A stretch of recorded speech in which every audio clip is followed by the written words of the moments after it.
Hi, everyone. Welcome to another exciting episode of the Transform Your Confidence podcast, a place where we bring you into our inner circle of recommended leaders, experts, and thought leaders to garner their insights on knowledge and techniques that are working today with the goal of leveling up your repertoire of expertise so that you're always set up to win. I say this every single episode, and I mean it. Before we begin, though, I want to remind you to subscribe to our YouTube channel at the Open Chess Confidence Academy to view all video versions of our show and search Transform Your Confidence wherever you receive your audio platforms so you're never missing a single episode each time we launch them every third Thursday of the month. So we've changed that, guys. One episode a month releases every third Thursday of the month. In today's show, we will be focusing on a branding and marketing-esque episode with the theme being, why now is the right time for women to build wealth through real estate. My guest today is Ellen Silverman, who has worked in real estate since 2016 after a seasoned career as a Wall Street analyst.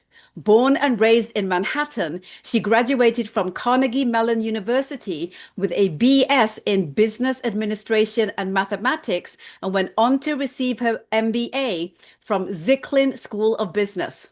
Ellen has earned the coveted Certified Buyer Representative and Master Certified Negotiation Expert designations, and her client roster, guys, is all over the world. New York, Spain, Portugal, Italy, France, Israel, Japan, China, South Korea, Taiwan, and Vietnam, and so many more other places. Ellen, thank you so much for agreeing to come on the show to share your insights on why now is the right time for women to build wealth through real estate, even though the climate seems to feel like it's kind of insecure. We don't know where things are going. But that's the thing with real estate. Real estate is one of those things that is more of a long game. So you're not in it for the quick in and out unless you are. So I'm not going to put words in your mouth. Thank you so much for agreeing to come on the show. Oh, well, thank you so much. That's quite an introduction. And thank you for allowing me on your show. Yes, real estate is a long-term investment. You don't day trade apartments the way you do stocks.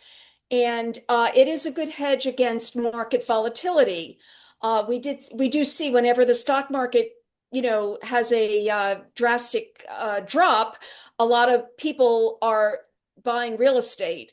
Um, so I think it's just a good way to diversify your wealth and your portfolio. Um, and yes, it's always a good time to invest in real estate. Absolutely. Absolutely. So, Ellen, let's kind of start from kind of a ground zero here. No pun intended.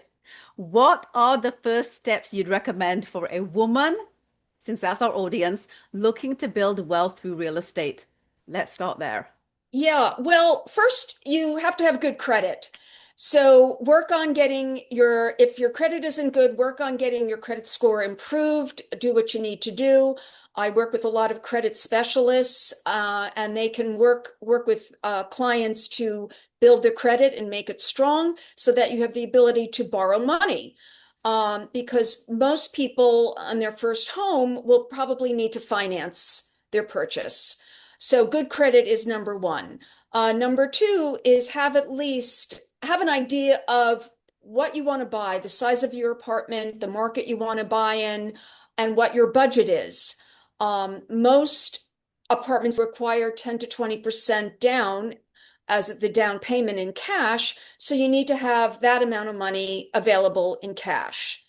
And And that's then, typical, that's typical across North America as well, pretty okay, much, right? okay, Yeah. yeah. And then, whenever I meet buyers for the first time for New York City purchases, I go through a list of preliminary questions. What is your budget? What do your finances look like? Assets, liabilities, income. What size apartment are you looking for? Why are you buying? Who's living in the unit? What neighborhoods do you think you're interested in living in? Do you have pets? Do you have kids? Are there special amenities you want? Are there special features in the apartment that you have to have. So I go through a basic list of 10 questions to get an idea of what someone wants and needs. And then I'll put together a collection of listings and send them to the client. And if everything looks good, we go out and we look at apartments because the only way to make a decision is to really physically go and look. I do work with a lot of international buyers, and I have done deals remotely. I don't suggest doing that, but because it's always better to really go and see the apartment, go and see the building, and go and see the neighborhood. Because you're not only buying an apartment in New York City, you're buying the building, you're you're buying the people in the building. You want to make sure, the people in the building are people that you want to live among. And you're also buying the neighborhood. What's the neighborhood like? Do you feel comfortable at night as you do during the day? Is there good subways and transportation and food and Whole Foods and Trader Joe's and all those things that you need to live your life? So I think education is just learning by doing and learning by seeing. Absolutely. I love that. So in addition to, this is more a question for first-time home buyers. In addition to kind of the amount of money that you need to put down, what else do you need to consider from a budgetary perspective? Like, taxes, for example, and other things like legal expenses. Can you run through that? Because that seems to be also something that people don't consider. Their mind is focused on, do I have the down payment? But what about all the other Yeah. things like the running costs, etc.? Sure. Well, in New York City, we have co-ops and we have condos. We also have townhouses, but let's just focus on condos and co-ops for first-time buyers. There are closing costs involved, and those are for the legal expenses. And if you're financing, there are bank fees, there's mortgage tax, there is title insurance. There's a variety of costs that are involved. And so I would say for co-ops, well, all right, for co-ops, the closing costs are roughly 3 to 4%. Condominiums are a little bit higher, 4 to 5%. I will say though that for the co-op market is about 20% of the market in New York City, and there are more financial rules for co-ops. I'll leave it at there because it gets complicated. Everything in New York is more complicated than the rest of the country. Um, but there are a little more financial restrictions with the co-ops. But basically, I would count on 4 to 5% are with the closing costs. And with most apartments, with co-ops, you have a monthly maintenance expense. With condominiums, you have property taxes and common charges. And that varies building to building, depending on the neighborhood, the type of building it is, the financials of the building. It really varies greatly. Yeah. And really what I'm getting out of this, Ellen, is that the key here for someone that's buying real estate is that they need to do their research and ensure that they are covering off every possible expense for the specific type of real estate they're purchasing, correct? Yeah, absolutely. I mean, have that extra 4 to 5% of the purchase price ready in cash. Some of it you may be able to borrow from your mortgage. It depends on the bank. And then also just run the numbers. What is my monthly mortgage expense? What is my monthly HOA, or we call them common charges here in New York? What are my monthly property taxes? And usually banks want to see no more than, I would say, 25% of your gross income going to housing expenses. And that's challenging in Yeah, today's market, right? So yeah. let me talk a little bit about people who are looking at real estate as an investment strategy. What are some of the things that they should be looking at from that specific perspective? So not living in it, but as an investment strategy. Yeah, well, again, you have to figure out, as an investor, what are my monthly costs in owning this apartment? And then you have to look at what are the what are the rents going for in this specific building for this type of apartment? And you have to do the math. Do you have a decent return on investment? Um, even if you buy an apartment all cash in New York City, the rate of return is, or rate of investment, return on investment, ROI, is around 4%, 3 to 4%, which isn't all that high. New York is tough because we have high property taxes and high common charges, even if you're a cash investor. So you really have to do the spreadsheet. What is this apartment going to cost me and what do I expect in monthly rent? And then, what's your profit and is it worth it to you? Because there's Absolutely. also, as an investor, and you have to take on, the costs of renovating the apartment. After a renter leaves, there may be damages, there may be things that need touch-ups, a new paint job, a new floor. All these have to be taken into account. Absolutely. And that's a really, fair comment because a lot of people don't realize truly what goes into just the maintenance when someone else is living in your property. It's not the same as when you're living in your property. So I'm Yeah. really glad that you shared that point. And how much do you think, percentage-wise, a person should have on hold, in between renters to be able to do these types of fix-ups? What do you think that they should have on hold? You mean how many months between renters? No, actually, how much money should they have on the side to be able to, do anything that may require fixing? Oh. Well, it really depends. I was just handling a rental in a condo and the renter moved out and the owner had to redo the floors and that was $5,000.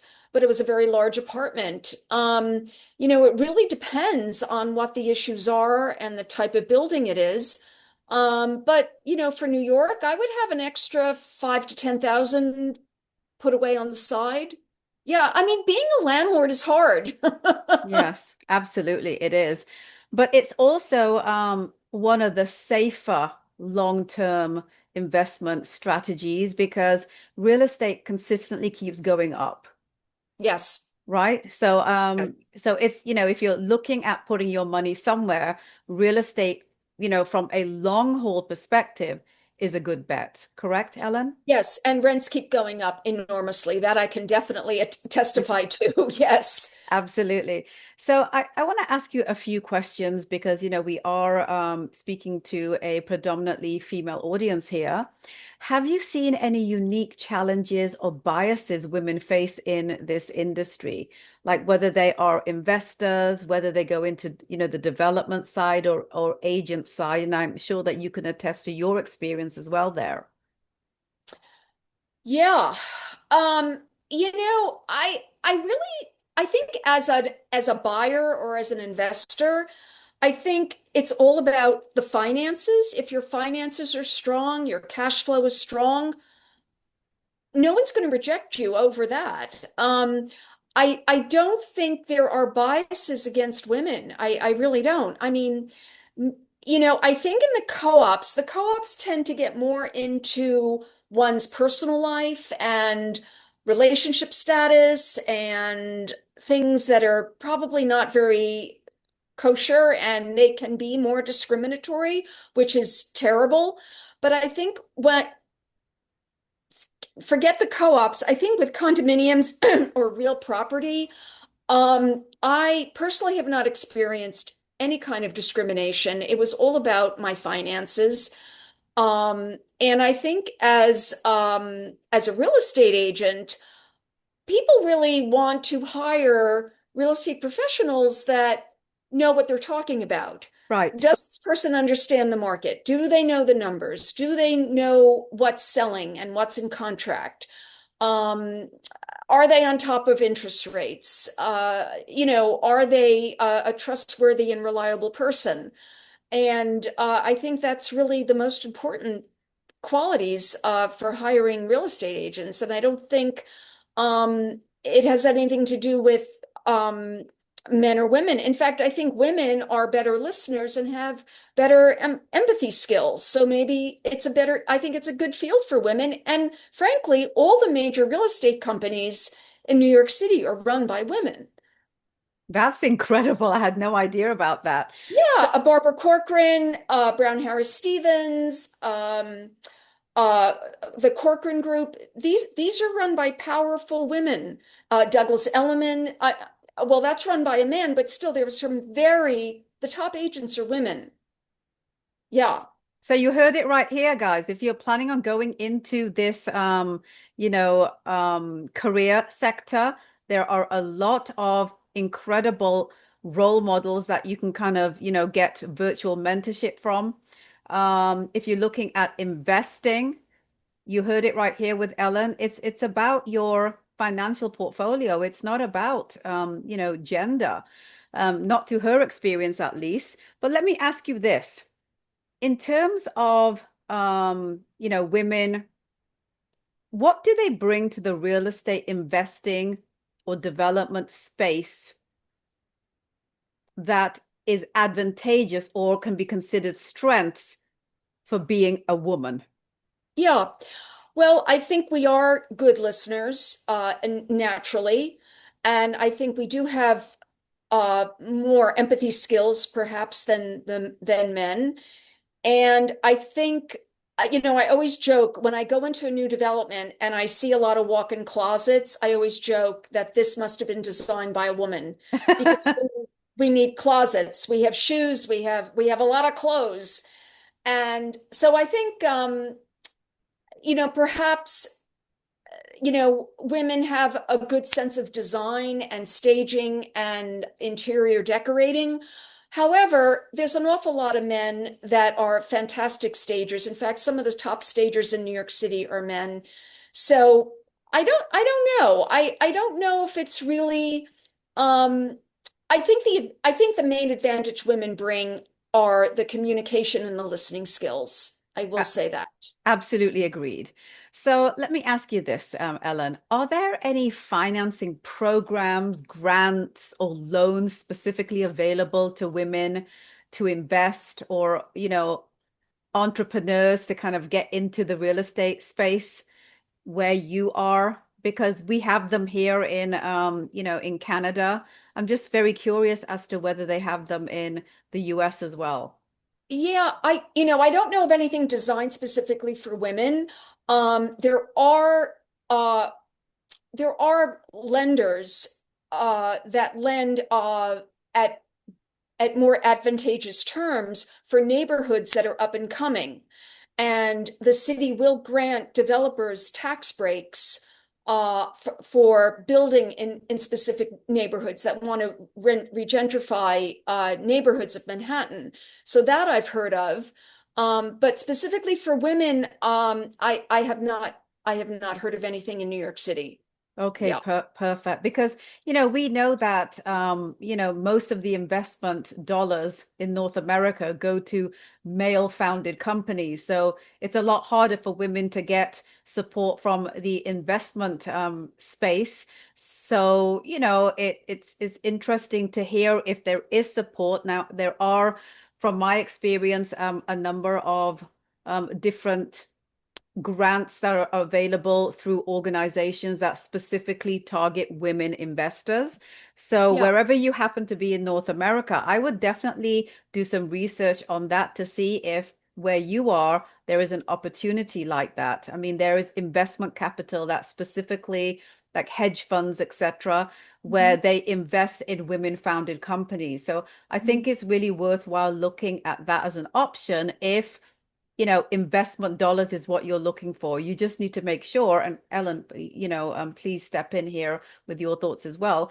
Just like Yeah. any other business, you need to make sure that, your business plan makes sense and it's succinct and that what you're putting out there is going to have a financial benefit. But the advantage I want to mention also before I let Ellen speak is these types of female-centric, female-exclusive venture capital or capital companies tend to also look at a lot of value, opportunities for women. Like, is your organization also looking at providing funding or mentorship or grants or anything like that for women who are, perhaps not as fortunate as, many of us tend to be in North America? They Mhm. have those types of clauses that are included as well. So it's always good to kind of look at what's out there, specifically targeting women investments. Your comments on that, Ellen? Yeah, I think maybe for women-owned businesses seeking commercial spaces, there may be a lot more programs geared for that. But for residential, I have not heard of anything. Yeah, Okay, so that is a great differentiating factor, yeah, and I agree with that because these all tend to be for business-centric initiatives and opportunities. yeah. I want to ask you this because this tends to be something that, a lot of women, are a little bit more shy around if it's not kind of a natural, instinctive part of their DNA. And that is something I'd love your thoughts on. What tips do you have for negotiating deals and partnerships? Especially, in this kind of space that tends to be very male centric. The negotiating tends to be a lot more kind of based off of male value systems, for want of a better way of saying it. Share your thoughts on your experience there. Um, I guess as far as negotiating, it's really about looking at the seller and looking at the buyer and the seller's mindset and the buyer's mindset and coming in the middle and bridging the two together so that both people agree to making a deal happen. I don't really look at either buyer and seller as he's a man, she's a woman.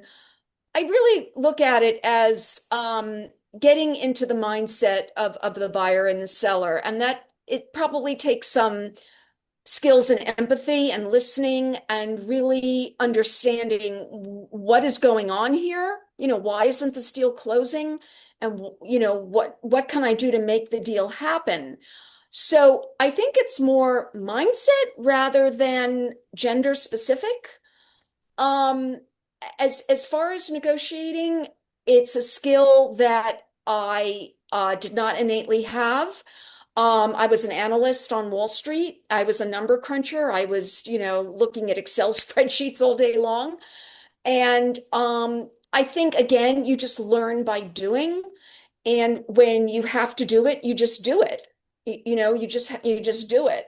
And sometimes you don't do it as well as you'd like. And but the more you do, the better you become.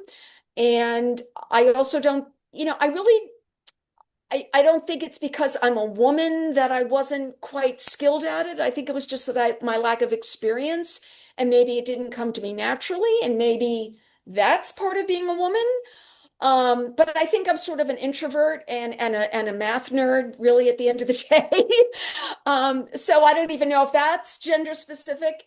Um, but I mean, and there are men in real estate that are strong and come off, very arrogant and want what they want.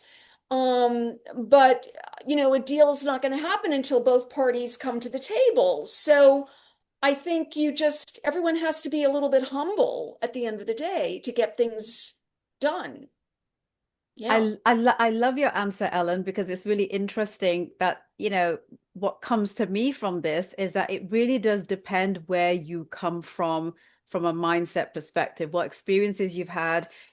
Some of us have had very uplifting, positive experiences where we've, been supported to whether that be family or whether that be the community that we're in, whether that be kind of the work environment, we've been supported to kind of push forward. And the others of us, it's been the opposite, whether it's a cultural thing, whether it is a gender thing, right? Yeah. So if you are a woman who typically tends to be a lot more nurturing and gentle, and you're faced with a negotiating scenario where you're really faced with kind of like that bro male kind of aggressive. So we're talking about two extremes.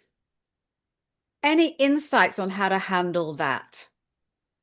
Because it happens a lot with women who are entering spaces with which are dominated also by men and the male way of negotiating. So I do Yeah. want to address that. Yeah. Well, um, yeah, there are a couple of things. I think that I always try to be very, very prepared and really know what I'm talking about. And I'm also very persistent. And I can also match their anger quite well. I'm a New Yorker. So that's, I guess, innately in me. Um, but and there are a lot of incredible real estate agents that are women that have great diplomacy skills, better than me, and my hat's off to them. I think,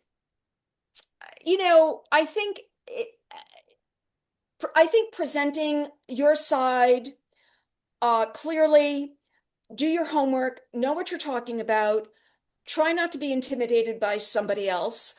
The person on the other side of the deal wants to get the deal done. And nobody gets paid or nobody gets what they want unless the deal is done. You have to get the deal done. That's the focus. So, as much as they want to, the man, let's say he wants to yell and scream and he's right and he, whatever, he still has to, come to the table. Yeah. So, I think it's just a matter of, not getting intimidated and holding your ground and not giving up and standing and believing in what you want. So everything that you just talked about there, Ellen, what that brings me to is a very simple thing, and that's having emotional intelligence, right? Like, survey the room, see what's going on with the other person, and rather than playing a tennis match, try and get to the key component of what it is that you're both trying to accomplish and not get pulled into that tennis match. That's what I feel that you're saying here, Ellen. Yeah, yeah, yeah. It's hard not to get into the drama and it's hard not to react and it's hard not to get angry. And because by the time you're negotiating, both sides have done an incredible amount of work. It's very hard to find a buyer for a seller. It takes time. And so by the time you're negotiating the price, you just want the deal done. And you don't want any more trouble. You don't want to hear any more problems. No, I don't want to hear any more issues. Come on, let's go. Let's get it done. Let's sign the contract. But you do have to maintain your demeanor. It's hard. It's hard. And it's just, it's just experience and practice. I've certainly made mistakes.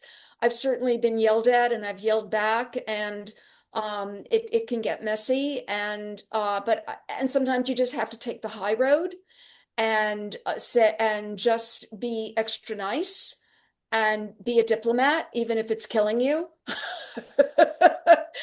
And it's sort of like, I guess, being a parent. You have kids and you just have to do what you have to do. It's Absolutely. not easy. It's not easy. And it's different with every case. So it's kind of it's a difficult question to answer because there's far too many variables that could be a part of it. But I do agree with you that the listening part of it and trying to get everyone on the on the same page, these things tend to be very, pro female skills anyway. Because, we have families, we rear children, there's that whole kind of, dynamic there as well. Innately bringing that to the table, I think is also a very important thing because what are we doing at home? That's also like running a company, right? Like it's not any different really when it comes to, the challenges that you could have, the ways to kind of get everyone, on the same, on the same table. So I feel that these are great, perfect little back pocket skills that you can have. What I want to ask you, Ellen, is for those people, who are, because there's stats out there that kind of, supports this. When you're looking at, single men, single women, the stats show that single women tend to buy real estate that they live in more than men do. I'm wondering if you've had experience in that, or if you may have any insights as to why that may be ca the case with people who are single, because I'm curious about that stat. Yeah, well, I think, I mean, statistically, people are getting married later in life. They're having children later in life, or they're not having children at all. And I think that relationships in general, all over the place these days, so I think a lot of women are doing quite well financially, and they want their own home, and they're not going to wait for the husband or the man. And a lot of people, I think just a lot of women are I think it is due to finances, and I think that even if they do end up finding someone, they can still keep their home. They can cohabitate, or they can live somewhere else, or they could live separately, or whatever. Or they could buy a vacation home together. I think that I mean, I see this a lot in New York City, where the relationship structure is quite varied. Uh, yeah. So And that's another conversation, It, it but it yeah. it totally is, but it actually is an important integral piece to consider, which is, lifestyle and investment in real estate. They do go hand in hand. You've just kind of shared one of the many examples where that could be the case. But I also wanted to, bring another stat to the table as well. Inheritance wise, like stats out there show here in North America that 90% of inheritance goes over to the female counterpart. So now, there's a lot of women that are coming into this money. What would you suggest if they haven't been kind of the primary financial caretaker? What would you suggest when it comes to real estate specifically that they could do to ensure that they're safe financially?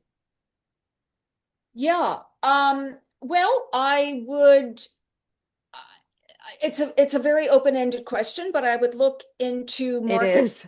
that are appreciating. I mean, Miami and Dubai, for instance. I just had a presentation on the Dubai market, which is exploding. Hmm.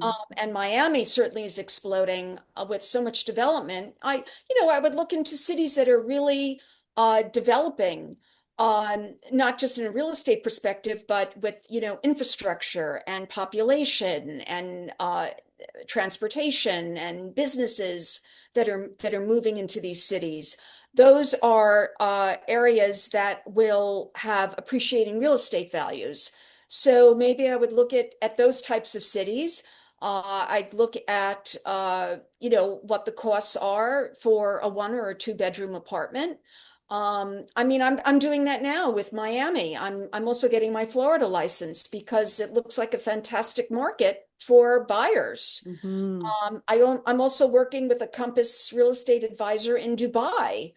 I've never been to Dubai, but my God, it sounds amazing to me. Are you familiar with that market at all? I've actually been really watching the market for the last 5 years, and there's just, there's been tremendous traction in the real estate space. They're also very innovative in kind of, in the Middle East, typically Yeah. in terms of them creating kind of holistic communities where you don't have to even leave your community because it's all inclusive of everything you could possibly want. So that's they're far ahead of the game than North America. Like they really are the innovators in the world in doing that. And there's a number of, developments that are really showpieces in that regard. So I agree with you. It's a very exciting time to invest internationally or even out of state. I agree with No, that. yeah, no, absolutely. And when I see, another indicating factor for me is looking at the developers that are developing and designing buildings in these markets. All the high-end top developers of New York City are going to Miami and they're going to Dubai. And the little bit I've been seeing in Dubai is just so fantastic. I mean, Hmm. it's beautiful. And just the whole tax, there's no taxes. There's no taxes. This to me is like, what is this? Am I dreaming? Did I hear that right? Like I keep, and so I think, I would look at cities that are really innovative and going through a lot of growth. Not to say that's not happening in New York, but it's harder here because it's so expensive. Hmm. So so that's what I would look at real estate in emerging and innovative cities around the world. I would also look at the stock market, invest money in the stock market, look at mutual funds, look at high dividend growth stocks. I mean, that's a whole nother conversation, but I think it's best to be in both stocks and real estate. Oh my gosh, I love that. And stocks is a whole other episode. Yes, I'm not quite the expert in that as I used to be, but maybe you should have a financial advisor on for that. But yes, I believe in both, and very very much so. Yeah, but again, just understand the numbers. If you don't understand something, don't do it. Don't Yes. do it. Ask a million questions. No question is dumb. It really, I mean, they might make you feel dumb, but you're not dumb. You're dumb not to ask the question because you Yes. don't want to get into trouble. And I really believe I'm a big person that I ask a lot of questions and I do annoy a lot of people, but I don't care. Because I have to understand it. I have to explain it to my client. Yes. And so yeah. So if something doesn't feel right, sound right, it probably isn't right. There's probably Hmm. something there that is just not clear. And if it's not clear, then you need to figure it out. And if you're not getting the right answer, walk away. There's something else you can do. You've just answered my next question, which literally was, what are some of the most common mistakes that new investors make, and how can they be avoided? Is there anything else you want to add to what you've said regarding that? Sure. Well, have a good lawyer. Lawyers also ask a lot of questions and do a lot of due diligence. And I work with a lot of fantastic lawyers here in New York City. I also work with a lot of great lenders that also ask those questions. So both the lender and the attorney do their due diligence.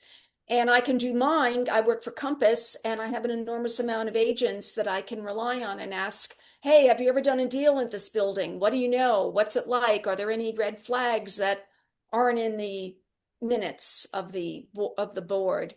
So I think just really doing as much research as possible is important. And if you're still not getting the answers, then something is not right. Absolutely. Oh my God, this is advice for life, right? This Yes, is advice for life. So, Ellen, probably yes. oh my gosh, it's just there's so much to consider and discuss around this, but we're getting close to the end of our time together on this episode. So I want to kind of ask you a couple of choice questions to just kind of wrap things up and come back round full circle. First of which is, what has been your experience as a woman in real estate, and what would you do differently if you were to start over? So, if hindsight was there, what would it be that you would potentially do different? Because that's also great advice for people that are looking to enter this field, especially women. Yeah. I'm constantly learning and constantly improving. Gosh, what would I do differently? I think maybe, maybe just having more systems in place in the beginning so that I have more, so that I'm reaching out to my clients on a more consistent basis and maybe doing a better job at lead generation because I'm self-employed. You want to have a constant stream of leads and a constant stream of cash flow coming in at all times. So those are, getting systems in place earlier is something I would have done. The other thing is stop listening to all the naysayers. There were a lot of naysayers when entered real estate. A lot of people thought I was out of my mind. What are you doing? It's so hard. It's so competitive. It's so cutthroat. I'm from New York, but I didn't really know anybody buying and selling when I entered the field. So it was a lot starting from ground zero, and there were a lot of people that told me, that were not supportive, and it was hard. So I think, believing in yourself and not listening to the naysayers and not listening to the news. Don't listen to the news. There's always going to be a buyer and a seller of real estate, no matter what's going on in the world.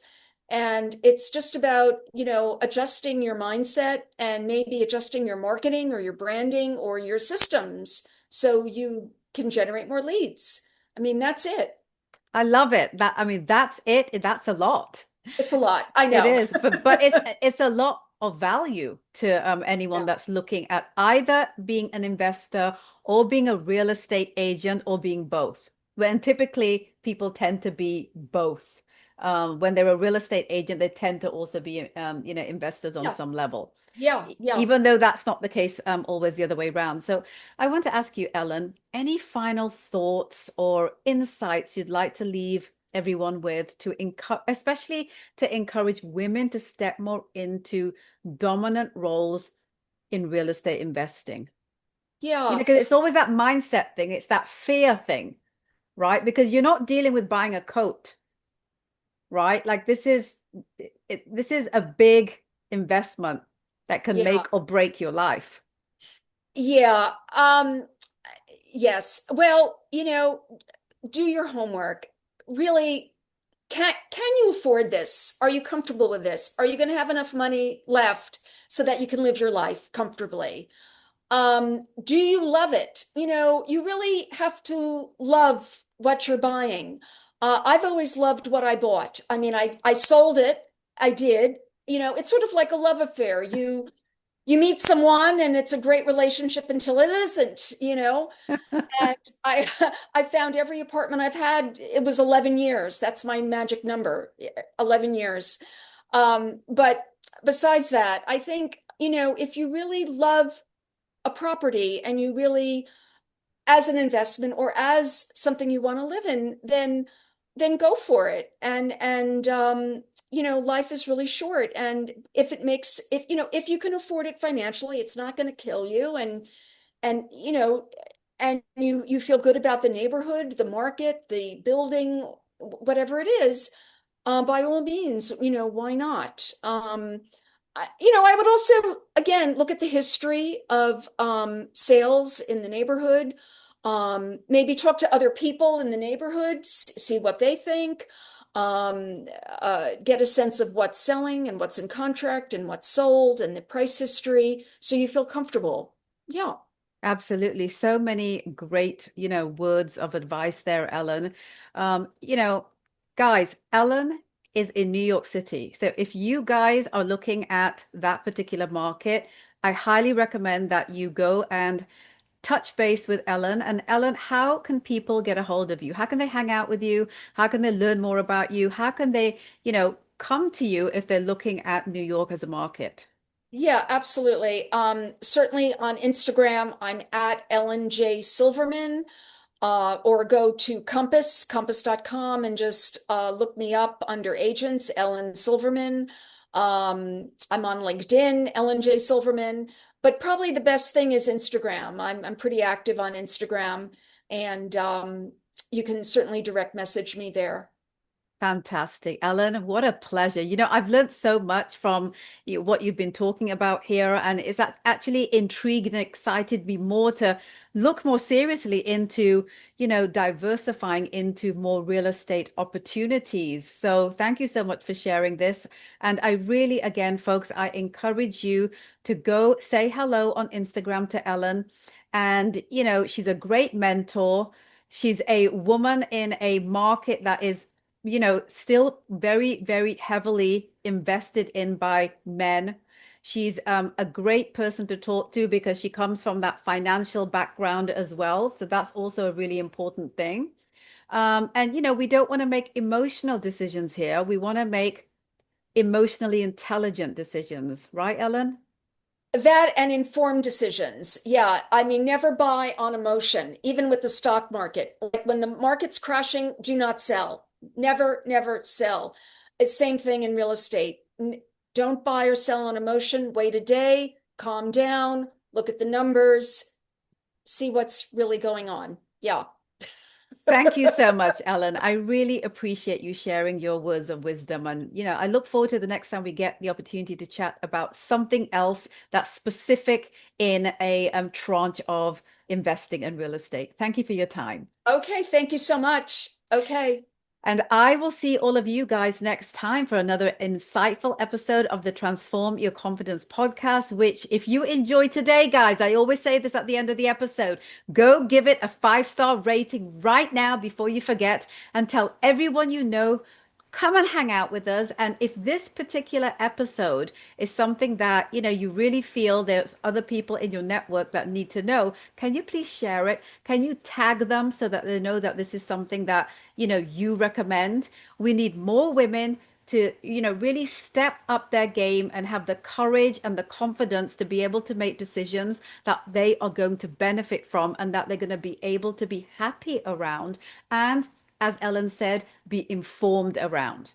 Stay connected with us on our socials at the Open Just Confidence Academy and the openjustconfidenceacademy.com.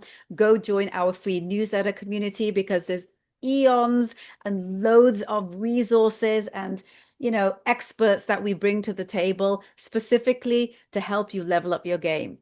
And until next time, I hope you have the best day.